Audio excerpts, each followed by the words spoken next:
Good morning, welcome to coffee time సిప్పన్సీ. ఈరోజు coffee time సిప్పన్సీలో భాగంగా ప్రధాన తెలుగు దినపత్రికల్లో వచ్చినటువంటి జాతీయ అంతర్జాతీయ జిల్లా స్థాయి వార్తలు ఏ విధంగా ఉన్నాయో ఒకసారి చూద్దాం. సాక్షి దినపత్రికని కనుక చూస్తే 22న సగం రోజు సెలవు.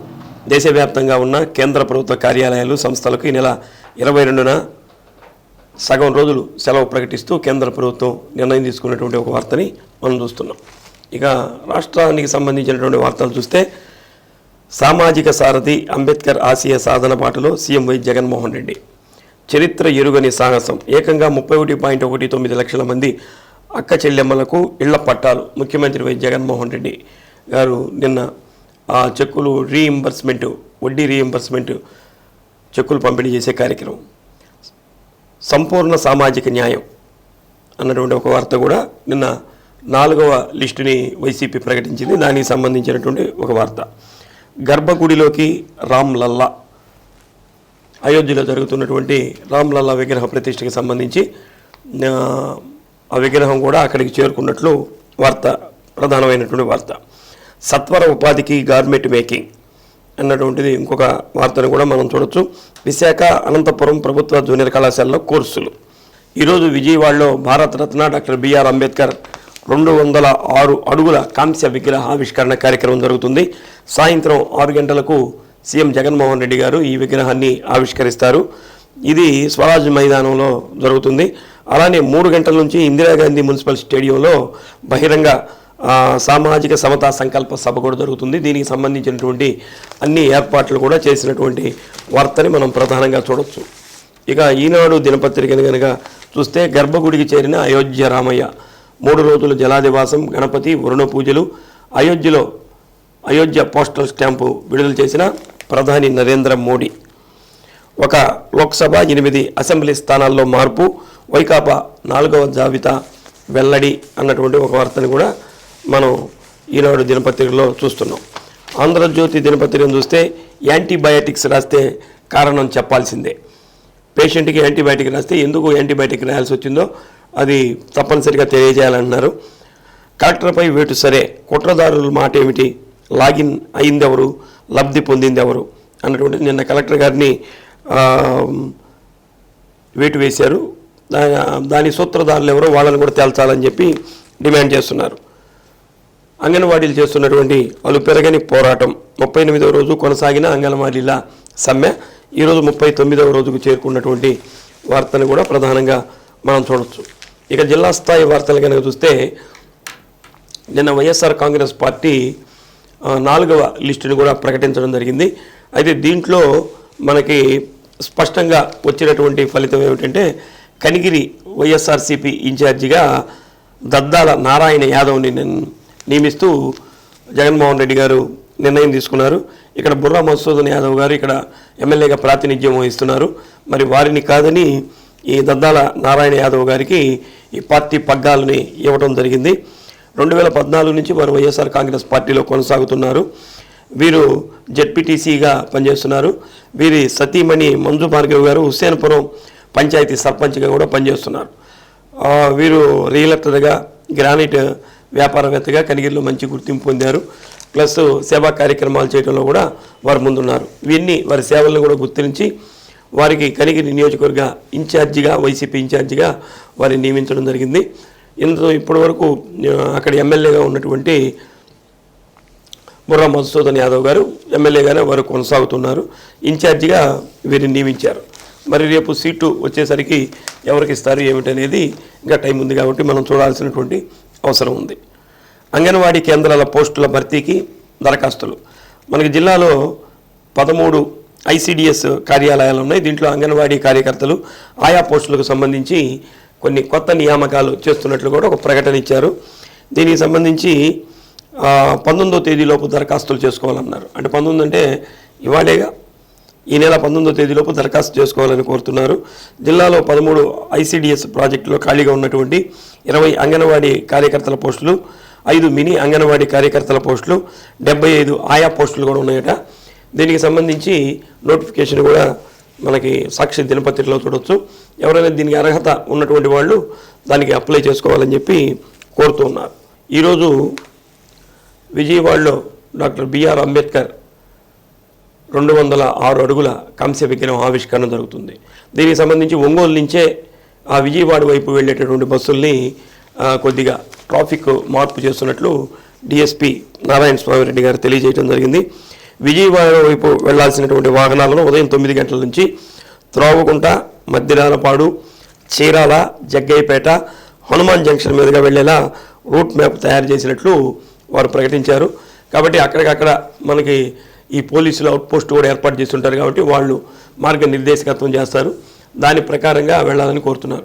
అంటే అందరూ విజయవాడ టౌన్లో కనుక వెళ్ళినట్లయితే ట్రాఫిక్ జామ్ అయ్యేదానికి అవకాశం ఉంటుంది. కాబట్టి అన్ని జిల్లాల నుంచి ఈ ఎస్సీ, ఎస్టీ, బీసీ మైనారిటీలు అందరూ కూడా ఈ సభకి వస్తున్నారు. అలానే వైసీపీ నాయకులు, కార్యకర్తలు కూడా వచ్చేదానికి అవకాశం ఉంటుంది. కాబట్టి ట్రాఫిక్ ఎటువంటి అంతరాయం కలగకుండా ఉండేందుకు ముందు జాగ్రత్త చర్యలు రాష్ట్ర పోలీసు విభాగం తీసుకుంది. దానిలో భాగంగా మన ఒంగోలులో కూడా ఈ ట్రాఫిక్ నియంత్రణకు సంబంధించి విజయవాడ వైపు వెళ్ళేటటువంటివి, నేషనల్ హైవే మీద వెళ్ళేటటువంటి వారికి ఇప్పుడు మనం చెప్పినటువంటి మార్గం ద్వారా వెళ్ళాలని చెప్పి సూచించారు. అక్కడికక్కడ పోలీసులు కూడా ఉంటారు కాబట్టి వారికి రూట్ మ్యాప్ ప్రకారం వాళ్ళకి దిశానిర్దేశం చేసేదానికి కూడా అవకాశం ఉంటుంది. అర్హులందరికీ సొంత ఇళ్ళు ప్రభుత్వ లక్ష్యం. అర్హులందరికీ సొంత ఇళ్ళు ఇవ్వాలనే ఉద్దేశంతో జగన్మోహన్ రెడ్డి గారు జగనన్న ఇళ్ల నిర్మాణ కార్యక్రమాన్ని కూడా చేపట్టడం జరిగింది. మన జిల్లాలో కూడా 74,000 మందికి ఇళ్ళు మంజూరు చేస్తే 24,000 గృహాలు పూర్తయినాయి. అంటే ఇంకా 50,000 పెండింగ్లో ఉన్నట్టు తెలుస్తుంది. కొన్ని నిర్మాణ దశలో, కొన్ని ఇంకా పూర్తి కాకుండా అట్లా ఉండుంటాయి. మొత్తం మీద వీళ్ళందరికీ కూడా ఎవరైతే ఈ స్వయం సహాయక సంఘాల గ్రూపుల్లో ఉంటారో వాళ్ళకి 35,000 రూపాయలు అదనంగా లోన్ ఇవ్వడం జరిగింది, వడ్డీ లేకుండా. దీనికి సంబంధించి ఈ వడ్డీ ఏదైతే ఉందో దాన్ని ప్రభుత్వమే రీయింబర్స్మెంట్ ద్వారా చెల్లిస్తుంది. దానికి సంబంధించినటువంటి రీయింబర్స్మెంట్ని నిన్న జగన్మోహన్ రెడ్డి గారు ప్రారంభించారు. దీని ద్వారా మన జిల్లాలో కూడా 139.30 కోట్ల రూపాయలు రుణాలు అందించారు. 39,541 మందికి లబ్ధిదారులకి ఈ 35,000 రూపాయల రుణం తీసుకున్నట్లుగా కూడా తెలుస్తుంది. మొత్తం మీద నిన్న జిల్లా కలెక్టర్ గారు జిల్లాలో సంబంధించినటువంటి ఈ ఏదైతే వడ్డీ రాయితీ ఉంటుందో దానికి సంబంధించినటువంటి చెక్కుని ఇక్కడ ఉన్నటువంటి మహిళలకి వారు కూడా అందజేశారు. ఇక హిందీ ప్రచార సభ అని ఉంది. దీని ద్వారా ప్రాథమిక, మాధ్యమిక, ప్రవీణ, అలా విద్వాన్ ఈ పరీక్షలు కూడా నిర్వహిస్తారు. అంటే హిందీని ప్రోత్సహించాలనే ఉద్దేశంతో ఇది ఇప్పటిది కాదు, అనాదిగా జరుగుతున్నటువంటి ఇది. దీనికి సంబంధించినటువంటి పరీక్షలకి నోటిఫికేషన్ కూడా ఇచ్చారు. దీని ఫీజుని ఈ నెల 31వ తేదీ లోపల చెల్లించాలని చెప్పి దానికి సంబంధించినటువంటి జిల్లా మైనారిటీ సంక్షేమ అధికారి సునీల్ ఖన్నా గారు కోరుతున్నారు. ఈ పరీక్షలు ఎప్పుడు జరుగుతాయి అంటే ఫిబ్రవరి 10, 11, 12వ తేదీల్లో జరుగుతాయి. ముఖ్యంగా 6 నుంచి 10వ తరగతి చదివేటటువంటి విద్యార్థులకేమో నగరి బోర్డు, ప్రవేశ, ప్రథమ, మధ్యమ, ఉత్తమ పరీక్షలు జరుగుతాయి.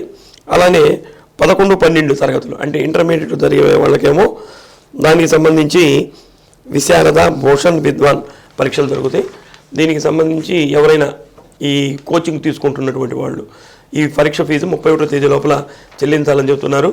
ఇవి పూర్తి చేసినటువంటి వాళ్ళకి డైరెక్ట్గా హిందీ పండిట్ కోర్సు, ఇంకా టీచర్ ట్రైనింగ్ తోడు కూడా పని లేకుండా వీళ్ళకి ఏదో ప్రాథమికంగా ఒక ట్రైనింగ్ ఇస్తారు.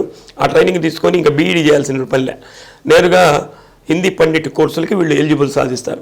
అలానే ఆర్మీ రిక్రూట్మెంట్లో కూడా వీళ్ళకి ప్రాధాన్యత ఇస్తున్నట్లుగా కూడా తెలుస్తుంది. కాబట్టి దీనికి చాలామంది విద్యార్థులు చిన్నప్పటి నుంచే దీని పట్ల మక్కువ చూపిస్తుంటారు.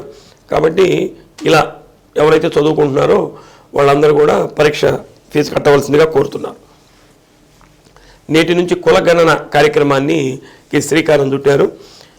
ఈ రోజు నుంచి ఈ కులగణన కార్యక్రమం జరుగుతుంది, 28వ తేదీ వరకు జరుగుతుంది. కాబట్టి ప్రతి వాలంటరీ కూడా వాళ్ళ కింద 50 ఇళ్ళు ఉంటాయి అనుకుంటాను. ఆ 50 ఇళ్ల దగ్గరికి వచ్చి వాళ్ళు ప్రాథమికంగా సమాచారాన్ని సేకరిస్తారు. దానికి సంబంధించినటువంటి ఫార్మాట్ని ఒకటి ఇప్పటికే రిలీజ్ చేయడం జరిగింది. వీళ్ళకి అవగాహన సదస్సును కూడా నిర్వహించారు. ఇంటికి వెళ్ళిన తర్వాత అక్కడ ఉన్నటువంటి వాళ్ళని అడిగి వాళ్ళకి ఏదైతే సమాచారం కావాలో వాళ్ళు అడుగుతారు. ప్రజలు కూడా సహకరించవలసిందిగా కోరుతున్నారు. ఈ నెల 28వ తేదీ వరకు వాలంటరీ వారి ఇళ్ళకు వచ్చి సమాచారాన్ని సేకరిస్తారు. తర్వాత మళ్ళీ సచివాలయం నుంచి కొంతమంది ఇంకో బృందం వచ్చి మళ్ళీ కరెక్ట్గా ఉన్నాయా లేవని చెప్పి వాళ్ళు కూడా పరిశీలన చేయడం జరుగుతుంది. 29వ తేదీ తర్వాత ఆ ఇళ్లలో ఎవరన్నా లేకుండా వేరే ఊళ్ళకి వెళ్ళటం కానీ డోర్ లాక్ కానీ ఉందనుకోండి, వాళ్ళు ఈ నెల 29వ తేదీ నుంచి ఫిబ్రవరి 2వ తేదీ వరకు కూడా వారంతట వారే సచివాలయానికి వచ్చి వాళ్ళ వివరాలు ఇవ్వవలసిందిగా కోరుతున్నారు. కాబట్టి ఈరోజు నుంచి ఆ కార్యక్రమం కూడా ప్రారంభమవుతుంది. ఇక మనసా స్మరామి, నిన్న నందమూరి తారక రామారావు గారు తెలుగుదేశం పార్టీ వ్యవస్థాపకుడు మాజీ ముఖ్యమంత్రి ఎన్టీఆర్ 28వ వర్ధంతి కార్యక్రమాన్ని జిల్లా వ్యాప్తంగా అంగరంగ వైభవంగా పార్టీ శ్రేణులు నిర్వహించుకున్నారు. ఎక్కడికక్కడ సేవా కార్యక్రమాలు, అన్నదానాలు, అలానే మెడికల్ క్యాంపులు, రక్తదాన శిబిరాలు ఇవన్నీ కూడా నిర్వహించారు. జిల్లా వ్యాప్తంగా నిర్వహించినటువంటి వార్తలు కూడా మనం స్పష్టంగా అన్ని ఫోటోలతోటి కూడా ప్రదర్శించడం జరిగింది. నిన్న ఘనంగా ఎన్టీఆర్ గారికి నివాళులు అర్పించారు. ఇక సంక్రాంతి సెలవులు ముగిసినాయి. అంటే ఇవాళ రేపు కూడా ఇవాళ డ్యూటీలో జాయిన్ కావాల్సి ఉంది. అయితే ఇవాళ రేపు సంక్రాంతి సెలవులు ఇచ్చారు. అంటే ఇవాళ రేపు శుక్ర, శని, ఆదివారం కూడా వాళ్ళకి సెలవు ఇచ్చారు. కాబట్టి సోమవారం రీఓపెన్ చేసేదానికి అవకాశం ఉంటుంది. అయితే సోమవారం 22వ తేదీ కేంద్ర ప్రభుత్వం ఆ ఉద్యోగులకి అరపూట సెలవుని ప్రకటించింది. కాబట్టి 22వ తేదీ స్కూల్స్ రీఓపెన్ చేస్తున్నారు. కాబట్టి ఆ 22వ తేదీ కూడా సెలవు ఇవ్వాలని చెప్పి ఉపాధ్యాయ సంఘం కోరుతూ ఉంది. అంటే ఆ రోజు అందరూ కూడా ఈ రాముల వారికి సంబంధించినటువంటి పూజా కార్యక్రమాలు ఇవన్నీ కూడా నిర్వహించాలని చెప్పి ఒక ప్రణాళికను కూడా సిద్ధం చేసింది కేంద్ర ప్రభుత్వం. కాబట్టి విద్యార్థులు, ఉపాధ్యాయులు వీటిలో పాల్గొనాలంటే అవకాశం ఉండదు. కాబట్టి ఎడుదిరిగి 2 రోజులు ప్రకటించారు. కాబట్టి ఆ 22వ తేదీ కూడా సెలవును ప్రకటించి 23వ తేదీ స్కూల్స్ రీఓపెన్ చేయవలసిందిగా వాళ్ళు కోరుతున్నారు. మరి రాష్ట్ర ప్రభుత్వం, విద్యాశాఖ ఏ నిర్ణయం తీసుకుంటుందో మనం చూడాల్సి ఉంది. ఇక్కడ అంగన్వాడీలకి సంబంధించి 20వ తేదీ వాళ్ళు రాస్తారోకో సిఐటియు, ఏఐటియుసి ఆధ్వర్యంలో అంగన్వాడీలు ఏదైతే సమ్మెను చేస్తున్నారో వాళ్ళకి మద్దతుగా రేపు 20వ తేదీ మనకి ఒంగోలులో ప్రధానంగా సెంటర్స్లో రాస్తారోకో నిర్వహిస్తారు. అలానే అన్ని మండల స్థాయిలో కూడా రాస్తారోకో నిర్వహించడానికి ఈ సిఐటియు, ఏఐటియుసి కూడా సన్నద్ధమైనటువంటి ఒక వార్తను కూడా మనం చూస్తున్నాం. ఇది ఈరోజు కాఫీ టైమ్స్ ఇప్పటిసీలో ప్రధానంగా ఉన్నటువంటి వార్తలు. రేపటి కాఫీ టైమ్స్ ఇప్పటిసీలో మరికొన్ని వార్తలతో మళ్ళీ కలుద్దాం. అంతవరకు సెలవు. నమస్కారం.